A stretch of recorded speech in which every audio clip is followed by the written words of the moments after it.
In a world where literally anyone can host a podcast, two stoners come together to unite their marijuana and movie knowledge to bring you the latest movie review, as long as they remember to press record.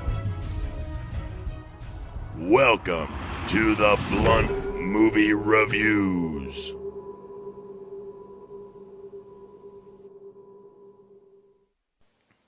Welcome to the show. I'm your host, Travis Aerosmith, and joining me straight from the quarantine blunt zone is my co-host, Jesse Pena.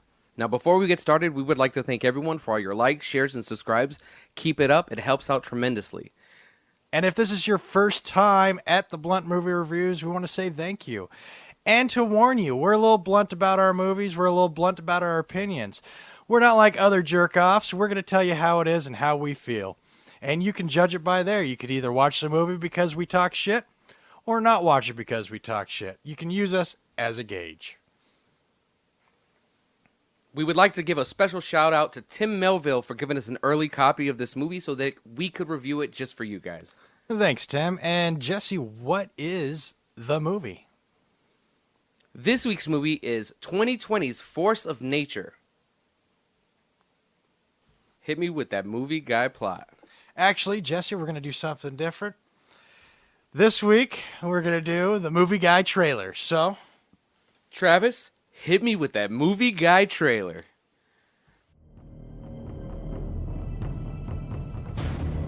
There is a storm right now, 160 miles per hour. To perhaps devastate Puerto Rico. With a hurricane on its way, a group of thieves plan a heist. $55 million. It's here in this building. But they didn't plan on two cops being placed on evacuation duty. We're evacuating the building! Or an old man that refuses to leave. Oh, thank God. I need your help. I'm staying here. I'm not leaving. It's a Category 5 hurricane going on outside. You forgot about that. Think it's a 5 already? To stay alive, they will need to fight back. You're gonna hunt us down. He's part of a crew at this high-end heist job. I got a buddy downtown. He's been chasing these clowns for a month. If we're gonna stand any kind of chance, we need all the firepower we can get. Emile Hirsch, Kate Bosworth, David Zayas, and Mel Gibson in Force of Nature. Releases June 30th, 2020. If you're trying to make an impression, now's the time.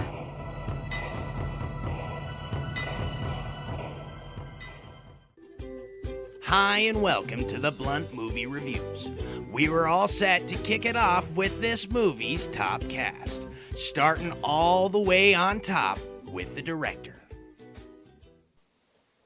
This movie is directed by Michael Polish. Have you seen anything he's done, or is this the first for you? Nothing he's ever done. Yeah, I saw one movie he did. He directed about 5 years ago, 2015, 90 Minutes in Heaven. And when I started it, I was thinking, it was something else. We all remember 7 Minutes in Heaven, which is something completely different.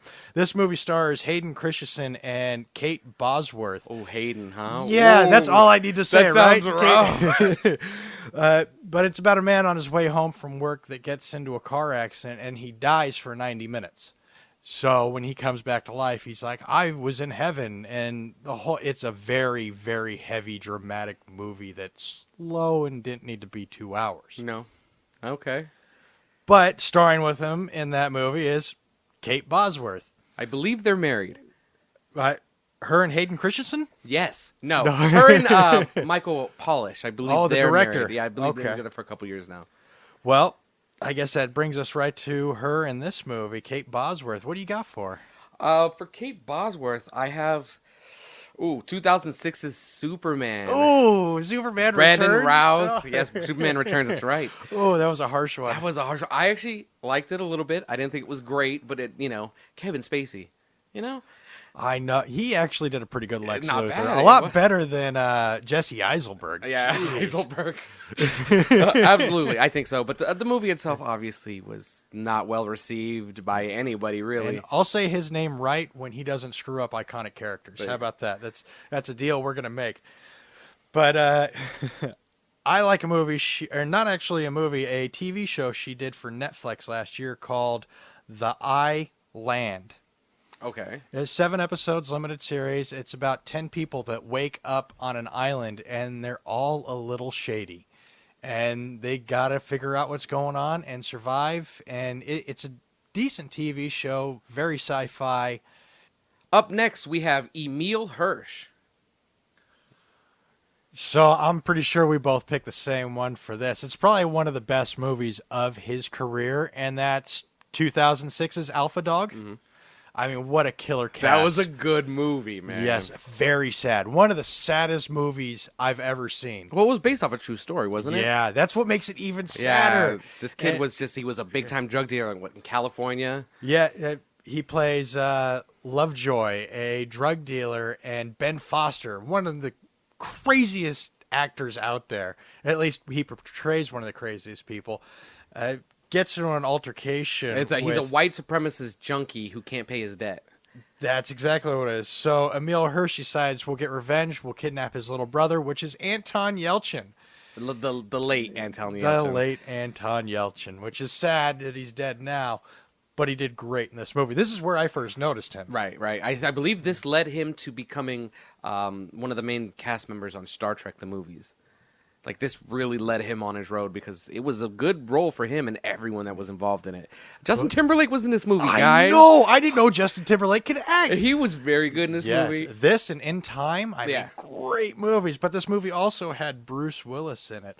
But very good, very sad, and just great acting all the way around. For Emile Hirsch, I chose 2004's Girl Next Door. That was a very funny movie. I liked that movie, and I was in love with Alicia Cuthbert back then. I mean, she is still gorgeous to this day, but I was really in love with her then. It's basically about a boy who lives in this small, very quiet town. Looks like Illinois. I don't know where it was, actually. And Midwest somewhere. And a girl that's unbelievably gorgeous moves next door, and he tries to woo her and finds out that she's a former recovering porn star, and she's being hunted down by her not-pimp, Timothy Oliphant, who was great in the movie too. Yeah, he was. He gives one of the best one-liners, "Is the juice worth the squeeze?" And I think about that all the time when I do things. Is it worth it? Nah, it's not worth it. But I like the movie. The movie itself also had Paul Dano in it, and I'm a big fan of Paul Dano. And the movie altogether, it's a decent movie. It's very entertaining. Not great. At least very one or entertaining. two watches. I mean, you watch it every few years. It's not too bad. Another actor in this movie I wanted to talk about before we move on to the great Mel Gibson is David Zayas. He plays Sergeant Angel Batista in 2006's Dexter for 96 episodes. Yeah. Dexter, I'm pretty sure that's also on Netflix. It comes and goes. But Dexter by day is a blood splatter analysis for the police department, but at night he goes and kills murderers. That's his hobby. Everyone needs a hobby, right? And I chose 2016 16 Blocks. With Bruce Willis and Mos Def. He's a rapper, and it's basically Mos Def is a state's witness who has to get to the courthouse so that he can testify against, I believe, a big-time drug dealer. Corrupt cops. That's right. Yeah. And Bruce Willis, who's not a corrupt cop, has to get him there, even though the traffic is backed up all throughout New York City, so he has to walk on foot while being hunted down by these corrupt cops trying to kill Mos Def. Decent action movie. Very entertaining. Yeah. Mos Def is, I believe, it was a very good movie. One of his first, I think that's his best movie. I really do. You didn't like Hitchhiker's Guide to the Galaxy? Not particularly. So, for our last actor, we're going to talk about that starred in this week's movie, Force of Nature, Mel fucking Gibson. What movie do you recommend to our listeners that is Mel Gibson? Well, he's done a lot of movies. He's had an amazing career up until he yelled at the cop. He's had a lot of really good movies, so it was really hard for me to choose. I decided not to go with my favorite movie, but it's almost like my favorite movie. I went with 1999's Payback. Ooh, such a great movie. That's such a fucking movie. It was gonna be Braveheart because it's fucking Braveheart. I love Payback. Payback's one of my favorite movies, which I think you can line up 2 other Mel Gibson movies, and if you just, change the character a little bit, it could fit all 3. That's Payback, Get the Gringo, and Bloodfather. You watch all those 3 movies as a trilogy, it could have been awesome if It they could have just had been the same name. Yeah. So the movie is about this crook named Porter who just steals for a living, but by a code. No, And they did a big job. It was like $36,000, Yeah. but his partner and his wife double-crossed him. Yeah. So his partner could buy his way back into the syndicate. Yeah, which is the big gang in New York. Yeah. Well, Mel Gibson comes back, and he just wants his money back, but no one can believe it's only $36,000. Yeah. That one guy, I got suits worth more than this. And that's all he wants is the 36,000. He doesn't want any more. He doesn't want any less. He just wants that, and then he'll leave. No one will give him this money, so he has to give them hell, and give them hell he fucking does. It is a great movie, a masterpiece of an action flick. Lucy Liu does an amazing job It's in got Maria Bello. It's got Greg Henry, David Paymer. Great movie. Oh, great cast. And I always liked how they did the movie in that kind of like blue tint. The kind of noir type look. Yes, I really liked absolutely. that. Yeah, the script writing, the dialogue is just so well done. The banter between all these characters, just very well done. Oh, yeah, great one-liners. Well, I looked back through his career because, I've watched a lot of his movies. I love Mel Gibson. And I picked a movie that I usually don't talk about because it's kind of a romance movie of his. It's 1992's Forever Young. Oh, okay. See, you like Is that that? Julia You like Roberts? that. No, Who was- Jamie Lee Curtis. Okay. Yeah, no, that's a very And good movie. Elijah Wood. Yeah, that's right, huh? Yeah. Wow. Mel Gibson is in the military in the 70s, and his soon-to-be wife is hit by a bus. So he joins a program in the military to be cryogenically frozen. Yeah. Well, he wakes up in the 90s and starts aging rapidly. And it's just a good movie, and he's just trying to find love before he runs out of time. Because, if you're about to die, man, you want to get laid, right? All right, since we're done talking about the director and the cast for Natural Forces, we get to move on to one of my favorite parts of the show. That's when we pack up our Glass Twisty Blunt and smoke a blunt. Jesse, you're the Fire Marshal Bill today. What did you bring us to puff on? This week we are smoking Desert Grown Farms Cactus OG. It sits at a THC of 22.78%. Ooh, sounds good. Like there's one mystery solved. Now how about we hit that blunt? Review. All right, Jesse, it's been a while since we actually got to see a movie. The whole quarantine thing keeping us inside and, other complications not allowing us to see screeners for a little bit. Yeah. That time is about up. So what did you think of this week's movie, Forces of Nature? Force of Nature. Force of Nature. Not to be confused with Forces of Nature, 99 Sandra Bullock. This movie was okay. I didn't have too many glaring problems with it, but I expected more of it because at the beginning of the movie, there's a scene where Mel Gibson is trying to pinpoint a shot between, looks like, a partner and a bad guy. And I really expected there to be a twist to that. It was just the scene that happened in the movie that they gave it a lot more importance than I thought they should have.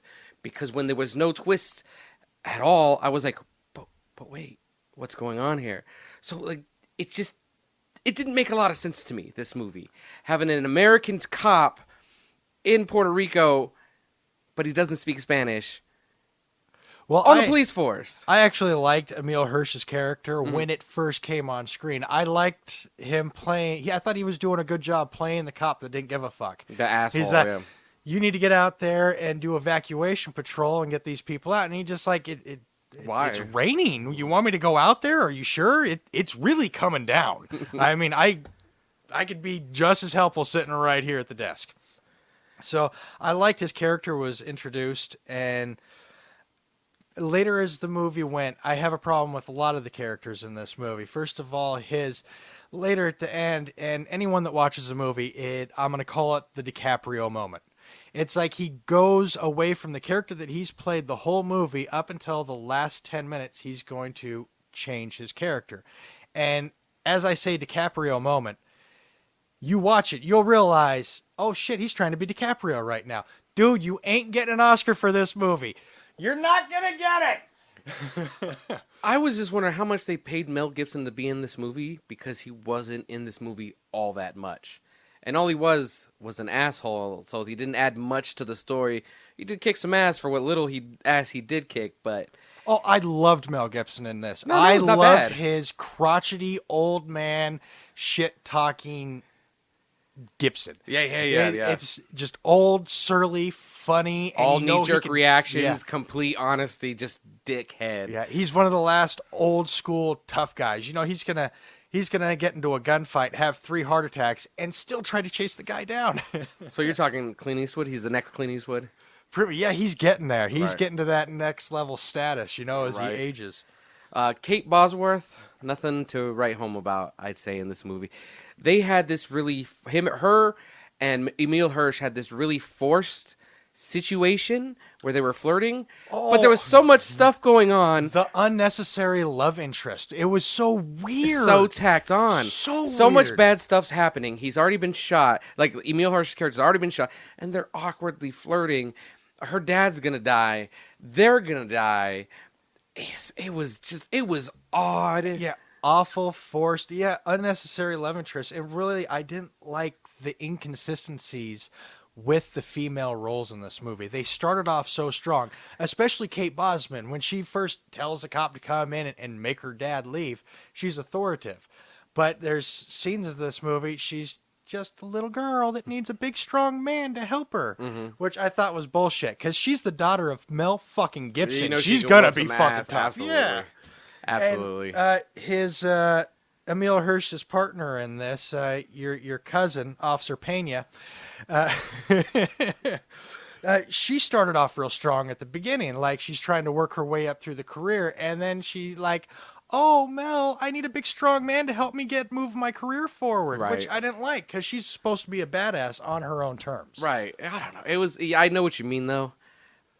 It's so weird. This movie was just very uneven, and... See, I thought it was an okay action movie up until like the last 10, 15 minutes is when it really seemed to fall apart. It's like they had 2 different storylines. Yes. And they're like, well, we'll just have to connect them both. Well, also, there were bad guys in this movie. I don't know if you're aware of it, but they were barely in it. There was no reason. You didn't know why these people were doing it. Why they were committing these crimes at this time. I really like David Zayas as the bad guy, as a villain. I think he does a pretty good job. It's just his slow, careful mannerisms really help sell the character. Right. I thought I'll he give you was a that. decent bad guy. Well, for what little he was in it, Yeah. it didn't seem like that big of an apartment complex, and these bad guys just get lost. Yeah, I like his character name in reference how the character was portrayed. Yeah, it almost seemed like he was a criminal with a code. You know what I mean? Almost. Almost.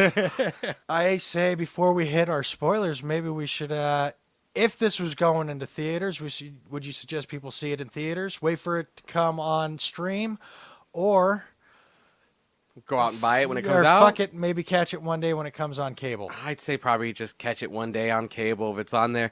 I'm sure it's going to go straight to Netflix at some point. Possibly. I say if it's a streaming service, go ahead. If you're already paying for the streaming service, give it a flick. You don't really have to pay much attention to it. If you love Mel Gibson, though, you might like it. It's not terrible. It was actually, when the action started getting down, it was actually pretty good. Yeah. Which is another thing I liked about the movie and his fighting scenes. They kept it realistic. Something that's believable that Mel Gibson in his age would be able to throw fisticuffs for that long and that type. With a man in his prime. And still be able to keep going. Yeah. I liked how they kept the realistic. All right, so we're going to move on to our 3-minute spoiler. Now we're going to do our 3-minute spoilers. So if you don't want to ruin this movie, because I know we've talked a lot of crap already about the movie. We also said some good points, but right now we're really about to tear it apart. We're probably going to ruin the plot.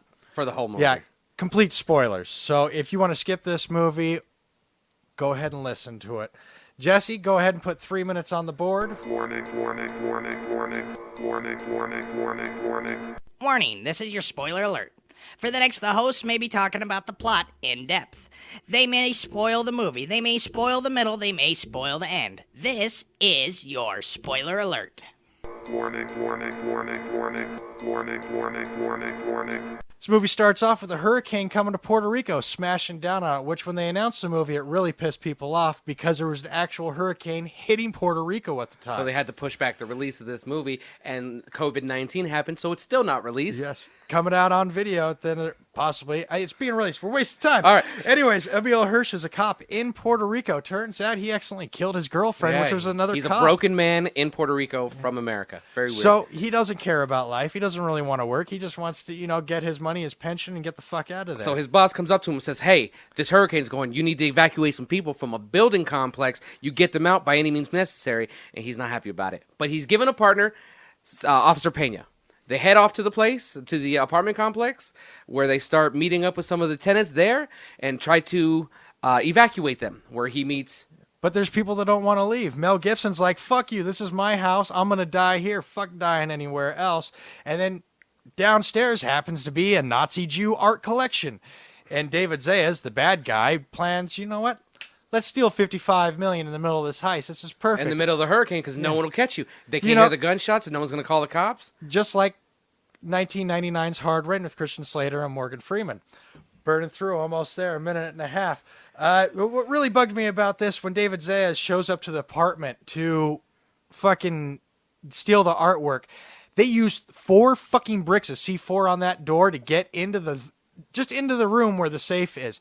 That would have leveled the whole fucking building. Absolutely. And where was the fucking tiger, the lion, the jaguar, whatever the fuck was behind that door? There was a big cat animal in the fucking apartment complex of a character we didn't even talk about because he was barely in it because he almost got eaten by his own fucking cat. And so that, in the end, I don't even want to get there yet. Yeah. Well, so in the end, the bad guys get a hold of everybody, and they make the German guy show him the art room where all the art that he's only looking for one painting. I think of Poppy Fields, and I believe it's worth like 1.5 million or something like that. Yeah, 55 a shitload million. of money. And so they just want to steal it, and then he walks into a room, and his room filled with very nice art. And so it seems like he's almost done. But why is this guy's art spread over everyone's apartment, but no one really knows him? Yes, it's really weird because they walk into the room and the bad guy's like, oh, look at all this is worth so much money. And Emile Hirsch, who I didn't know was aware of this, he knew that all this art in this room is fake and all the real masterpieces are hung up in the apartment complex in all the fucking apartments. But no one told us that. Yeah. No one told him that. And why didn't they just go to the apartment with the tiger right the fuck away? Why did they have to go to other apartments? Because they met him in an apartment. He's like, no, we got to go to this apartment. No, we got to go to this apartment. Oh, here's a tiger. In the end, the bad guys get eaten by the tiger that's hidden behind the closet door, even though no one knows it's there. And we're done. Stop. That's it. That's it. 3 minutes. That's it. Welcome back. I mean, that sounds crazy, right? That's crazy. All right, that's going to take us towards the end of our show, where we like to finish it up with a little game we call Reboot Madness. That's where we take a movie from our past and try to fantasy cast it with the cast we would like to see, not screw it up. Mm-hmm. Unlike a lot of the remakes that have already happened. Point Break, Escape to Witch Mountain, the list goes on. That's right, kiddos. It's time for another edition of Reboot Madness. This week's movie, we're going to do 1988's Tequila Sunrise, starring Mel Gibson, Kurt Russell, Michelle Pfeiffer, and Raul Julia. Oh, I was wondering if you're going to say him. I love Raul, man. Raul. He was amazing. Yes, he was. He was a very good actor. So, Travis, hit me with the movie guy plot. Mac, an unlikely LA drug dealer who wants to go straight with one last score. But his best friend Nick is now a cop and assigned to investigate and bring him to justice. With the Mexican cartels coming to the party, the Mexican federales and the DEA will RSVP. I know, a lot of letters. But will Nick and Mac keep their eyes on the prize, with the very attractive restaurant owner stuck between them? In Tequila Sunrise.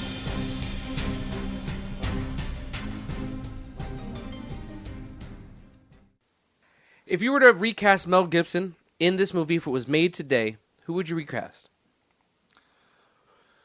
Well, it's hard to get someone like Mel Gibson. He's definitely one of a kind. His mannerisms, he's just a smooth, old school guy and a little pervy. So I thought Jake Gyllenhaal. All right. I like that pick. If you were to recast Kurt Russell, who would you choose? I decided on Charlie Hunnam. Okay. That's not bad. They're both around the same age, so I thought it fit pretty good. Okay. So, the way I chose this is I like both these characters, or both these actors, for both the roles. So, literally, you could cast these two characters, or these two actors in this movie, and just decide who fit better as each role. Is there a Tom Hardy on it this is, list? No, Tom Hardy. No, it's Chris Hemsworth and Ryan Reynolds. Put those two together. It doesn't matter which character they could play, either one of those characters, and they would do well at it.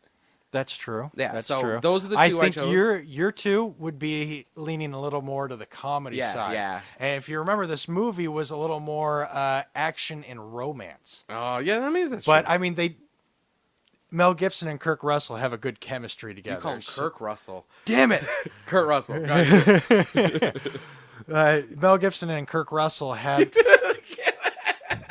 Mel Gibson and Kurt Russell have a good chemistry together. Yeah. And it's that old school chemistry. They're both unique actors, very unique. And another one which was in this movie, Michelle Pfeiffer. Absolutely. It's a lot of these female ones, when we're rebooting movies, I have a hard time finding someone that can compete with, Michelle Pfeiffer. Absolutely. Or You said this before. Kurt Russell's wife. Goldie Hawn. Goldie Hawn. I mean, they're just two very amazing actresses. But who did you end up going with? Well, let's hear yours first. Who Okay. did you choose? I chose Scarlett Johansson. Scarlett It's Johansson. hard it's like you said, it's hard to Yeah. find a blonde out there that's very talented. And I think Johansson is pretty talented. No Pfeiffer, no Goldie Hawn. But somewhere in the vicinity of doing it. And, I think she would have good chemistry with both of the actors that I chose. Scarlett Johansson is a really good actress. Right, she has her own thing, but she hasn't made it to what our old school No, ladies have absolutely made not. yet. Which I hope. I look forward to the day that we see her way up there. But to replace Michelle Pfeiffer as Joanne, I reached back, my friend. A name you might not have really heard for a little bit. Okay. Christina Ricci. All right. I came across pictures of her recently, and she is aging wonderfully. And I'm a different hair color, but the same bone structure. And I mean, Christina Ricci was a pretty good actress growing up. Okay. So I would like to see her make a comeback. That's not bad. Now, my favorite actor from this movie, Raul Julia. Is there anyone you chose in particular for this guy? Because it's got to be special. I want to hear yours. Mine is. I chose my guy because he has a decent range, and he could definitely pull off the drug cartel DEA agent because he's played on both sides of the law. Okay. Michael Pena. All right. I actually did not go Hispanic. I went with a European that can play anything. I went with Christoph Waltz from Inglourious Bastards. Nice. Yes, he's a dynamic actor, and you just darken his hair and you give him a little mud, he could play that character no problem. I think your Carlos would be better on my list, and mine would be better on yours with the comedy. There you go. All right, who do you think won this week's Reboot Madness? You could put it in the comment section, Jesse or Travis, or maybe put in your own suggestions on who you think would better cast or who would better play these characters. I think that's it. That was really good weed. I'm spacing shit. We want to thank everyone for listening, everyone for subscribing, downloading, any, interaction you have with us. We greatly appreciate Absolutely. it. If you don't like us, you think we're just assholes, well, tell the people you don't like to listen to our show, and we'll see how we go from there. Also, keep an eye out for more World 7 productions. Me and Jesse are also trying to focus a more individual show to Reboot Madness, a little more in depth, a little more fun. Yeah. Yeah. We just want to say thank you very much, guys. Hopefully we'll be able to do another episode soon. Absolutely. Didn't you have like a catchphrase we ended with? What was that? Like, get blunted? No. That sounds stupid. Was that it? No. I don't know. If you could think of a catchphrase for the show, why don't you put that in one of our comments? You can find us on iTunes, SoundCloud. We're on Spotify now.